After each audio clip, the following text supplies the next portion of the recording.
تو اگر چاہتا ہے کہ میں تجھ پر رحم و کرم کی بارشیں نازل کروں تو بس اتنا کر لے، اتنا کر لے، اذا قرئ القرآن فاستمعوا له وانصتوا لعلکم ترحمون۔ جب قرآن پڑھا جائے نا تو خاموشی سے سن، یہ نہیں کہا سن بھی اور بعد میں دعا بھی کر، نہیں، خاموشی سے سن، چپ رہے۔ جب قرآن پڑھا جائے چپ رہے اور کان لگا کر کے سن۔ مولا کیا فائدہ ہوگا؟ ارے تو میری بات سنے گا تو محروم تھوڑی رکھوں گا، تجھ پر رحم و کرم کی بارشیں نازل کر دوں۔ آپ اندازہ لگائیے، جب کوئی بندہ قرآن سنتا ہے تو اللہ تعالیٰ اس پر رحم و کرم کی بارشیں نازل فرماتا ہے۔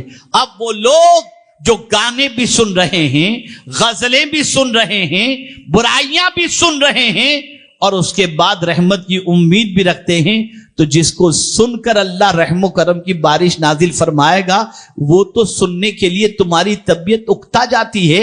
امام صاحب اگر لمبی قرات کر دیں تو ٹرسٹی کو شکایت جاتی ہے، امام صاحب نے تو تھکا دیا، کوئی دوسرا امام لے کر کے آؤ۔ جس قوم کو قرآن سننے میں اکتاہٹ محسوس ہوتی ہو اس قوم کو زمین پر اللہ کبھی عزت عطا نہیں کر سکتا،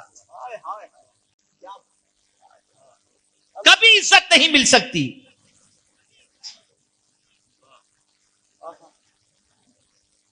عزت تو اللہ قرآن سننے کا جذبہ رکھنے والوں کو عطا کرتا ہے۔